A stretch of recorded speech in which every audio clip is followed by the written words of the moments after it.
Pues muy buenas tardes. Estamos viendo el tema de los agentes de la vida espiritual. ¿Quiénes intervienen en la vida espiritual? Y el primero, hemos hablado de Dios Padre, Dios Creador. Hemos hablado de Jesús, el Señor, el resucitado, el Espíritu Santo. O sea, la Santísima Trinidad. Y ahora vamos a ver la Iglesia. La Iglesia primero como el cuerpo místico de Cristo.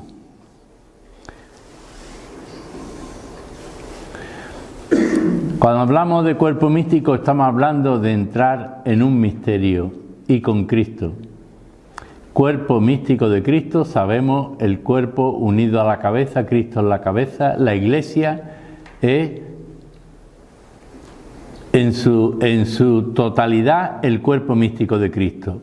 Los fieles unidos a Cristo. Desde el momento que un fiel se separa de Cristo, ya es como destruir lo que es la Iglesia, el cuerpo místico de Cristo. Es como quitar el misterio el misterio de amor en el que vivimos, de comunión con Cristo. Es la Iglesia, el cuerpo místico de Cristo, el lugar privilegiado donde Jesucristo lleva a la humanidad dentro de la vida divina trinitaria para la gloria de Dios. En realidad, la Iglesia, ¿dónde está la Iglesia? En el corazón de la Santísima Trinidad. Y ahí es donde quiere llevar a la humanidad. Toda la humanidad que conozca la Santísima Trinidad y que viva en este misterio trinitario. Si nosotros adoramos al Dios trinitario y es un misterio de comunión, las comunidades cristianas están llamadas a ser también ese misterio de comunión. Por tanto, no se entiende un cristiano que vive aislado en el mundo, porque forma parte del misterio místico de Cristo, del cuerpo místico de Cristo. Está inserto como el sarmiento en la vid. Su vida se desenvuelve en la Iglesia, con la Iglesia y por la Iglesia. ¿Cuántas veces ha dicho la gente, no? Cristo sí, Iglesia no. Eso es una aberración, porque es que Cristo no puede separarse de la Iglesia. Tú eres Pedro y sobre esta piedra edificaré mi Iglesia. Luego, no se puede separar la Iglesia de Cristo, ni Cristo de la Iglesia. Es un misterio de comunión y de amor. La Iglesia es misterio de comunión para la misión. Siempre es misterio de comunión para la misión. Misterio de comunión, reflejo de la comunión trinitaria, de la Santísima Trinidad, pero para la misión. La misión es llevar la salvación a los demás.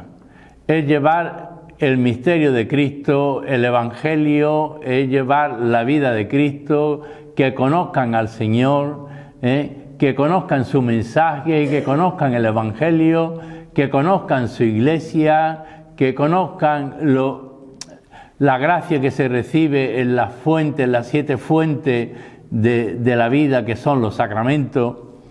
O sea, la Iglesia es un misterio de comunión para la misión.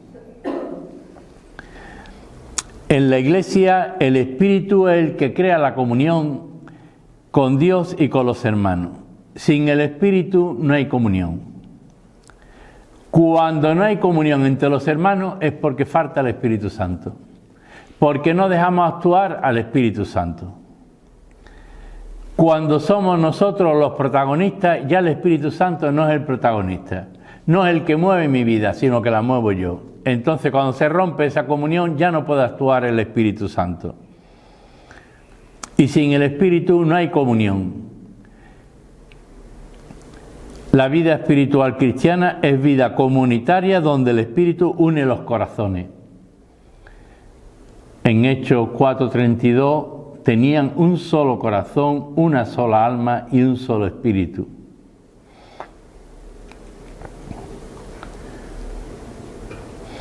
Era algo que yo tenía escrito en un cartel en la parroquia de... Este texto es fundamental, y también el texto de cómo construir la comunidad cristiana, que eran constantes en la oración, en la fracción del pan, en la enseñanza de los apóstoles y en el compartir. Y son textos fundamentales de los pilares y de cómo los pilares de una comunidad cristiana, de la Iglesia, y cómo construir esa comunidad, ¿no?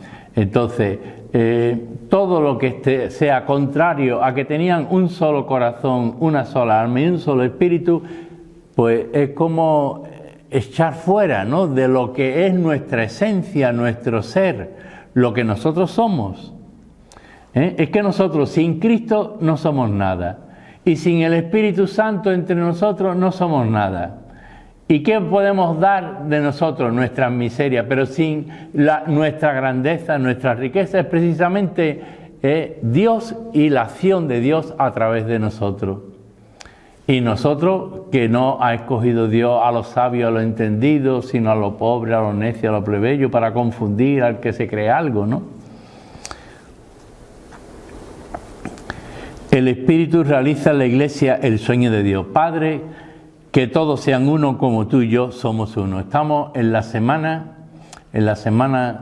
de la unidad de los cristianos, que es verdaderamente un escándalo para el mundo, y que Jesús en la oración sacerdotal se dirige al Padre: Padre, que todos sean uno como tú y yo somos uno, para que el mundo crea que tú me has enviado. ¿Cómo va a creer el mundo en una iglesia dividida? Primero, nosotros tenemos que ser testimoniales en nuestra comunidad, pero después en relación con las otras comunidades, en el arciprestazgo, en los diocesanos, en la Iglesia universal, y después no solamente dentro de la Iglesia católica, sino también con las otras iglesias cristianas. Porque el sueño de Dios, por eso falta vida de oración para orar. Yo oro todos los días, por la unidad de la Iglesia, por la comunión de la Iglesia, pero por la unidad de todas las iglesias cristianas. Porque eso está en el corazón de Jesús. Padre, que todos sean uno, como tú y yo somos uno, para que el mundo crea. Pero la comunidad se divide. ¿Cuándo se divide? Cuando los hombres quieren ser protagonistas. Cuando la mujer quiere ser protagonista, y se pone por encima. Y es que aquí es la humildad y la obediencia, como la Virgen María, como San José. Así que, Iglesia como cuerpo místico de Cristo. Pero también la Iglesia como sacramento y comunidad. Se ha dicho de la Iglesia que es el sacramento universal de la salvación. Sacramento universal de la salvación. Signo visible de una realidad invisible. Esa realidad invisible es Dios. Es Dios que actúa, porque uno se pregunta, ¿no? Y yo cuando estaba antes en la casa y estaba orando esto y otras cosas, ¿no?, y escribiendo otras cosas, y yo decía, bueno,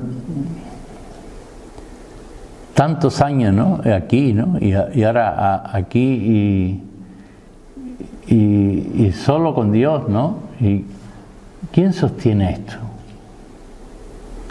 ¿Quién sostiene esto? Y te das cuenta que es que Él te ha llevado toda la vida, ¿no? Toda la vida. Y que quiere algo que tú no llegas muchas veces ni a comprender. La Iglesia imparte la gracia santificante a través de los sacramentos para que fluya la vida espiritual en los fieles como un manantial inagotable de agua viva que nos inserta en el misterio pascual de Cristo. Mirad, esto tiene que ver con la nueva alianza que hace Jesús. Un mandamiento nuevo os dejo, que os améis unos a otros como yo os he amado. Es la nueva alianza, os dejo la nueva alianza. La nueva alianza es precisamente que recibimos la gracia de Dios, la gracia santificante a través de los sacramentos para poder hacer la voluntad de Dios. Porque el pueblo de Dios, si cumple con los mandamientos, bendiciones, si no cumple, maldiciones. Pero ¿qué necesitaban? Ellos querían ser fieles, pero no podían. ¿Por qué? Porque necesitaban la gracia. Entonces, Dios ha actuado de forma pedagógica, ha ido enseñando al pueblo de Dios hasta darnos cuenta de que, o sea, la Iglesia, los sacerdotes que son pastores de las comunidades, sin la gracia de Dios no son nada. Los seglares sin la gracia de Dios no son nada. Los religiosos sin la gracia de Dios y sin la gracia santificante no somos nada. Estamos llamados a un pueblo santo, una iglesia santa. Entonces, o somos o no somos. O soy de Dios o no soy de Dios. Soy del mundo. Y entonces yo hago una mezcla de cosas, ¿no? Hago una mezcla de cosas. Pero ¿dónde está la autenticidad de un verdadero discípulo de Jesús, no? Y de un apóstol. Entonces, la gracia santificante es fundamental. Y la tenemos a nuestro alcance en la Eucaristía todos los días. Y la tenemos cuando nos damos cuenta de que hemos caído, de que no hemos actuado según la voluntad de Dios, y cuando hemos pecado, pues tenemos el sacramento de la reconciliación. Y después tenemos los otros sacramentos, ¿no? Pero donde se recibe esa gracia que te da la fuerza y que te alimenta, ¿no? Esa gracia que te hace vivir la santidad de vida. Por eso San Pablo a los corintios le llamaba a vosotros santos, llamados por vocación. O sea, no nos podemos conformar con menos. Hay que anhelar a la máxima santidad de vida. Y a lo máximo, al máximo amor, al máximo perdón, a lo máximo aspirar es la magnanimidad, no la grandeza de ánimo. Es posible lo que parece imposible en un mundo que de espalda a Dios, pues nosotros se nos pide una mayor autenticidad. Aunque seamos menos, pero que seamos más auténticos, seamos muy auténticos. Los sacramentos son la forma más veraz y la experiencia más real en la que hoy nos encontramos con Jesús. Se trata del mismo encuentro y del mismo efecto que Jesús tuvo con sus discípulos. Los apóstoles en la última cena, la experiencia del perdón de la adúltera que iba a ser lapidada, la restauración de la salud de los ciegos y leprosos en los caminos de Galilea, la misericordia frente al buen ladrón en el Calvario. Toda la gente quería tocarlo porque de él salía virtud y sanaba a todos. Tiene un texto muy bonito San Juan de Ávila. Dice, tocas con tu lengua el cuerpo de Cristo. Cuando salga no hables mal de nadie, ¿no? Bendice, que tu lengua bendiga a los demás, que tu lengua acá ha tocado el cuerpo de Cristo, y que la gente querían tocar a él porque de él salía una energía divina, salía algo que los curaba y quedaban sanados. Entonces, si tú tocas con tu lengua el cuerpo de Cristo, después construye, que tu lengua sea constructiva, ¿no? No una lengua que se está siempre quejando de todo, que está hablando mal de todo y que no hace nada, ¿no? Y lo mismo las manos, ¿no? Con las que toca el cuerpo de Cristo. Como San Ireneo creo que era el que decía que como en un trono se sienta el rey, ¿no? En tus manos.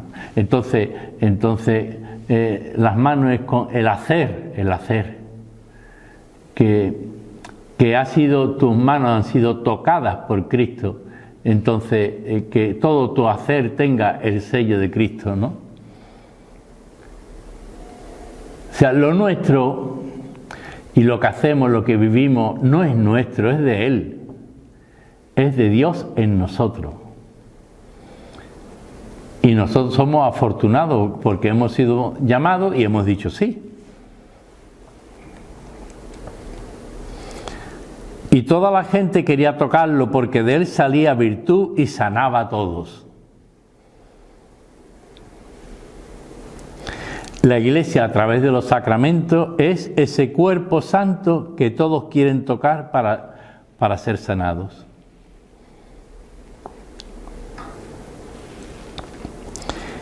La Iglesia es comunidad de caridad, comunidad mística y comunidad penitente.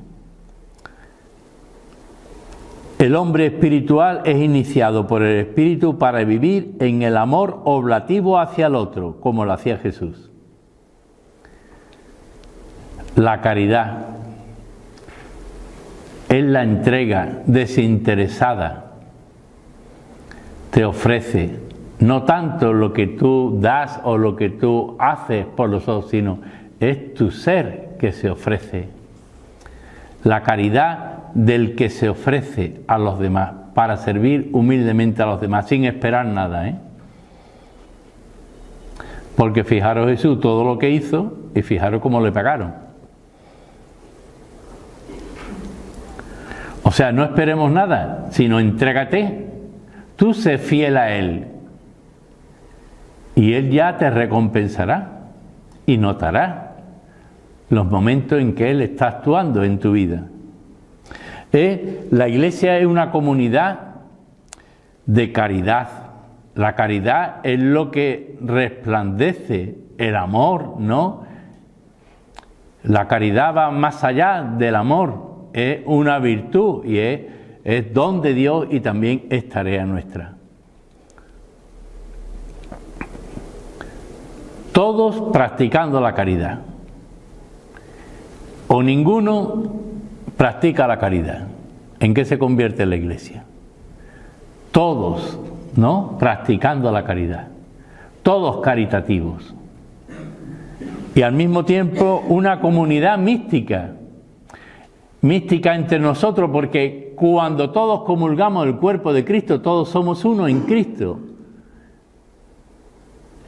Luego estamos tocando el misterio, estamos en el misterio. Ahí es donde nos hacemos místicos, cuando comulgamos.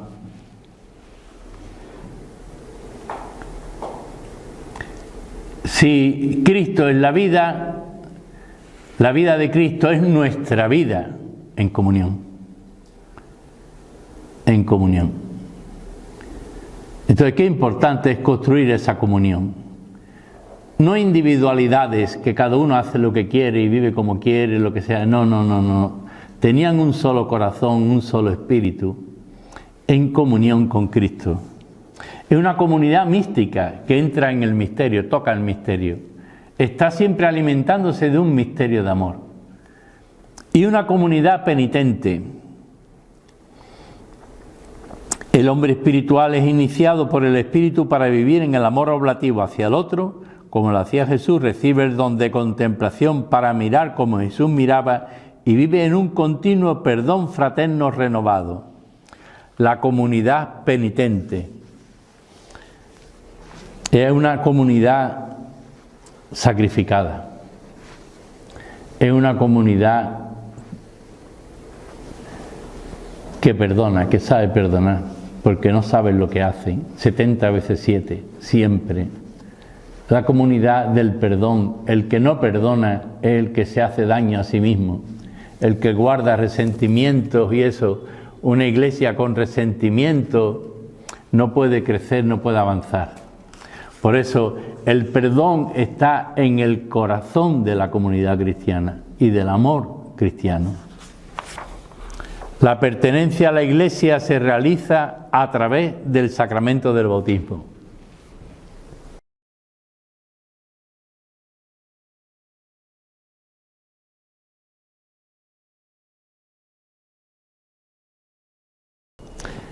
El hombre espiritual. Hemos hablado de los agentes de la vida espiritual, quienes intervienen en la vida espiritual, y hemos dicho Dios Padre, Jesús el Señor, el Espíritu Santo, la Iglesia. El hombre espiritual es llamado espiritual en cuanto que vive en relación con el Espíritu Santo que actúa en su intimidad. El Espíritu Santo viene a habitarle como en un templo, de modo que sus obras respondan a lo que es. Todas las sombras del hombre espiritual, todas las obras, llevan el sello de la presencia divina. Desde el momento que estoy fregando un plato y me estoy quejando, ¿ahí está la presencia divina o no? O desde el momento que yo estoy fregando un plato y me estoy entregando y dando y amando a los que han comido y comerán después, ¿está ahí la presencia divina o no? Es que tenemos que decir, mira, esto es el ser espiritual y esto es el no ser espiritual. Este es el ser carnal. San Pablo habla de que hay que dar ese paso. Entonces, es que es distinto decir, tienes que ser santo, soy santo. Tienes que ser luz, soy luz. Tienes que ser sal de la tierra y luz del mundo. No, soy sal de la tierra y luz del mundo. Soy de Cristo, pertenezco a Cristo. Es que es distinto. Tenemos que ser santos, tenemos que ser mejores todos. No, compórtate como lo que eres, que llevas a la Santísima Trinidad en tu ser. Compórtate como santo, aunque te equivoques, aunque cometas errores. Después te confiesas, porque humanamente pues no haces las cosas como deberías hacerlas. ¿Por qué? Porque te falta la gracia de Dios y la fuerza de Dios. El hombre espiritual se ha remontado hacia Dios, vive en Dios y con Dios, su vida es Dios. Se ha dado en él el nuevo nacimiento. El que no nazca del agua y del Espíritu no puede entrar en el reino de Dios. Nacer del agua y del Espíritu se hace en el bautismo, pero es que también, ¿cómo se nota? Porque uno puede decir, mira, nacer del agua iban para convertirse, ¿no? Y querían una renovación de su vida. Iban allí al bautismo de agua que era el que daba Juan el Bautista.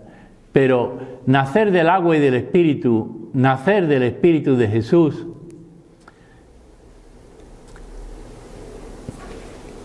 ¿cómo se nota cuando en una comunidad se despierta la vida en el Espíritu?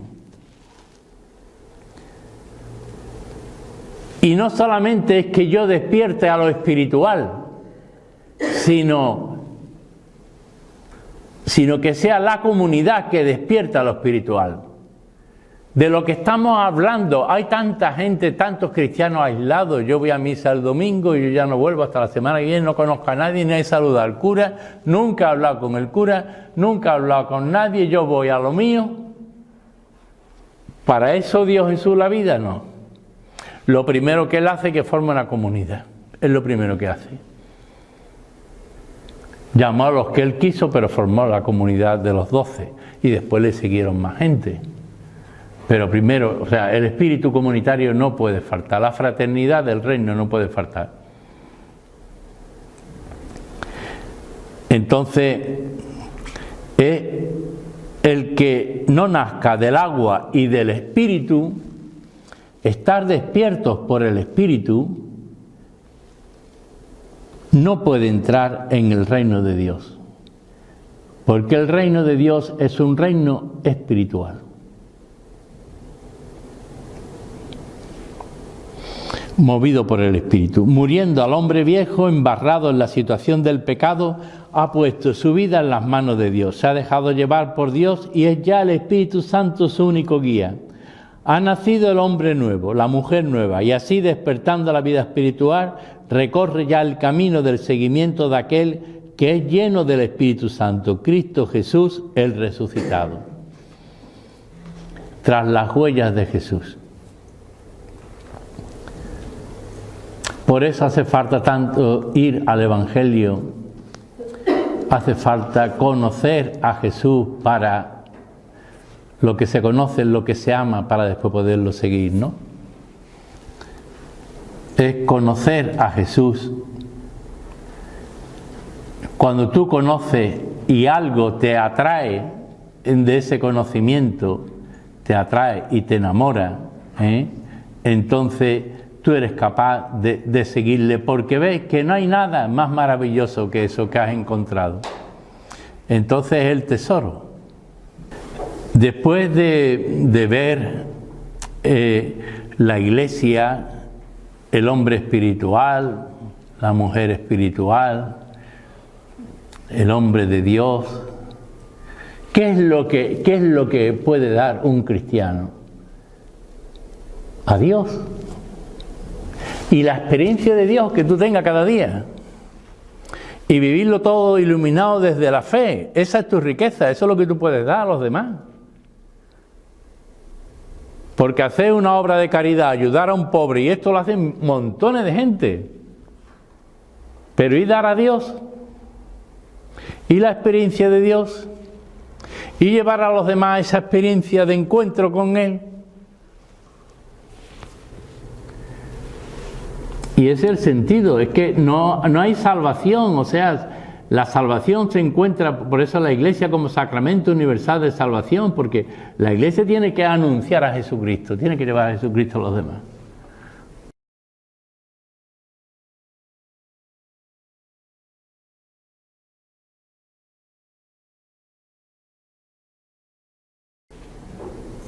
María, Madre de la Iglesia.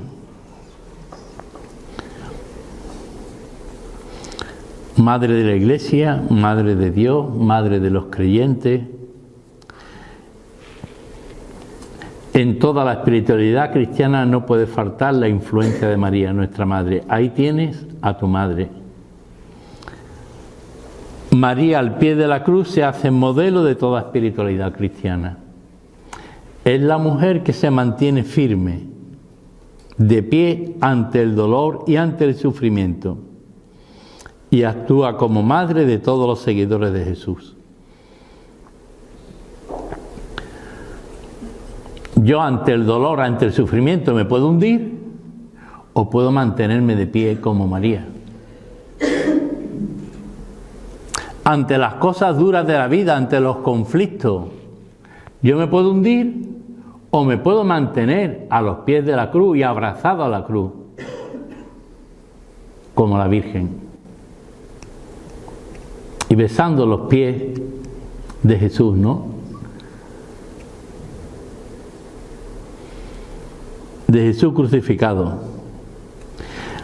A imitación de María, toda alma creyente está llamada a vivir la experiencia pascual a fin de engendrar en el propio corazón a Cristo el Señor.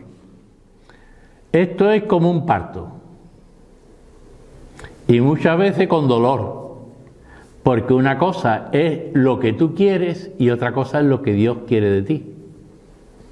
Y muchas veces el parto es con dolor. O sea, que ser cristiano y dar a Cristo como la luz de tu vida, mostrar esa luz, eso muchas veces es con dolor, porque en mi casa no me entienden, porque no me entienden en el trabajo, porque no me este cura no se entera de nada, y el otro y así, y así. Es engendrar en el propio corazón a Cristo. Decía San Agustín que la Virgen había engendrado antes en la fe que en su seno a Cristo. Entonces nosotros también hasta llegar a lo que llega a decir San Pablo: no vivo yo, es Cristo quien vive en mí. Yo no quiero que me escuchen a mí, yo quiero que le escuchen a Él. Y lo que hemos dicho, que seamos transparencia de Él, que sea Él en nuestra vida el que resplandezca, el que luzca, ¿no? El que brille. Engendrar en el propio corazón a Cristo el Señor, a vivir el estado interior de pobreza y humildad y a conservar todas las cosas de Dios en su corazón.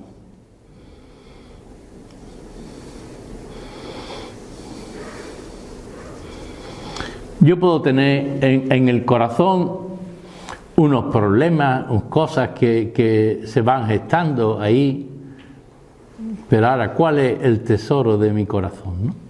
Es Dios. La espiritualidad que vivió María se desarrolló en dependencia, en intimidad con Jesús. Ella nos enseña que no hay espiritualidad cristiana sin dependencia e intimidad con Jesús. No vivo yo, sino que es Cristo quien vive en mí. Es que esto es para preguntárselo, ¿no? ¿Quién vive en mí? ¿Cristo o vivo yo? Una de las cosas que, ya creo que lo dije el último día, pero el cáncer de la vida espiritual es el ego nuestro, el ego. Y eso es la soberbia. Y el ego es que lo mío y lo que yo digo es superior a lo que Dios quiere y lo que Dios me dice.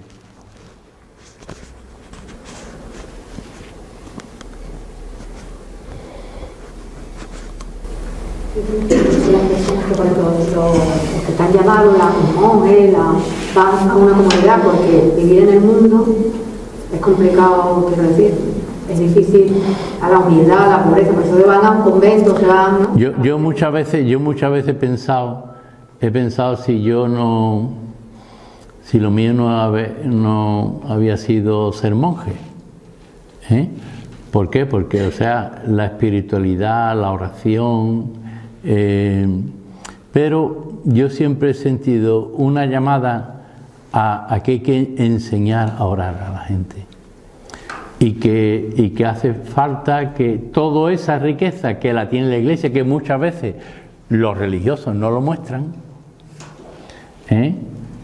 hace falta evangelizadores que lleven la oración y la experiencia de Dios a los demás y la vida espiritual a los demás. Entonces enseñamos muchas cosas, pero lo más importante es que el que se encuentra de verdad con Cristo queda transformado y ya cambia todo en su vida, cambia el ser y el hacer, todo cambia.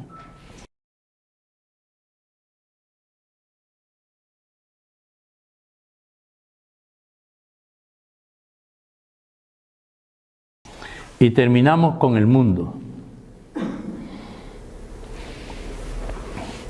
El mundo que influye positiva o negativamente en la espiritualidad, como aliado nuestro o como enemigo. Hay situaciones y circunstancias del mundo que acrecientan la vida espiritual, pero hay también situaciones y circunstancias que entorpecen e incluso pueden llevar a destruir la vida espiritual. Si no se tienen los criterios claros, los criterios de la vida del Evangelio, si no se tiene claridad en lo que enseña la Iglesia, la doctrina social de la Iglesia, en lo que el magisterio de la Iglesia, si no se tiene claro, entonces nos confundimos y el mundo te confunde. Y lo que está bien, pues te parece que no es tan bien. Y lo que antes era mal, ahora está bien. Y entonces se cambia todo, todos los criterios. Se destruye todo lo que son las virtudes, los valores del Evangelio, todo se destruye. El mundo es el lugar donde aparecen las fuerzas negativas, el poder, el prestigio, el dinero, la moda, el consumo. Y hoy tendríamos que decir la cultura de la muerte, el aborto, la eutanasia. Hoy que los asesinos estén en la calle y que los corruptos estén en esto y que la gente honrada, pues más bien parece que van a entrar en la cárcel, pues entonces es que estamos... ¿Qué tipo de sociedad se está haciendo, no? Por eso nosotros tenemos una alternativa, la cristiana. Lo que pasa es que la alternativa cristiana es perseguida. Porque lo otro no va por el bien común. Sin embargo, donde siempre, porque uno ha ido, cuando yo he viajado mucho, he ido a muchos sitios, y muchas peregrinaciones, y cuando he ido a un sitio cristiano, ¿cómo se nota la sociedad y el cambio de la sociedad? Y va a otras culturas y hay miseria, suciedad, falta de higiene, falta de hospitales, falta de universidades, falta de esto. Tú ibas a una cultura cristiana y todo se podía, todo tenía su belleza, es que donde entra Cristo embellece la vida. Y la cultura y la sociedad y la familia, todo embellece. Cuando falta Cristo, todo se destroza.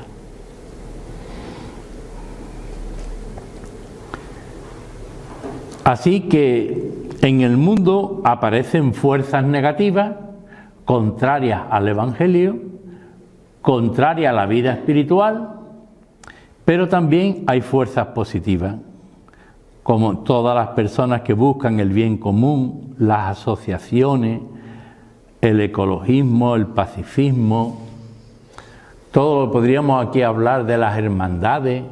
Cuando las hermandades de verdad quieren ser todos hermanos, eso ayuda a una vida espiritual de comunión, eso ayuda.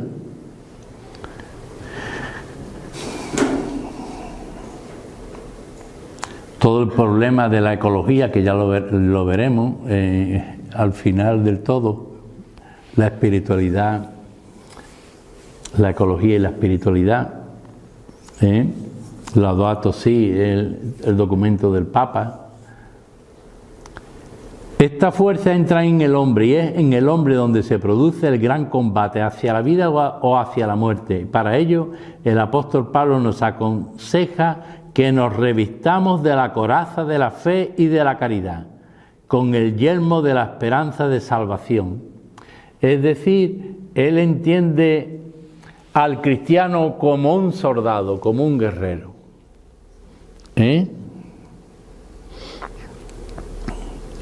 Que lleva la espada de la palabra, la coraza de la fe y de la caridad, el yelmo de la esperanza.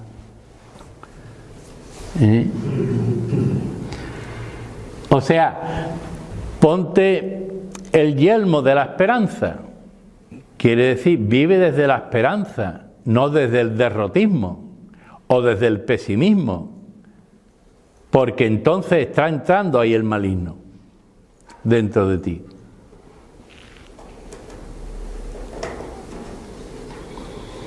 Gloria al Padre, al Hijo y al Espíritu Santo.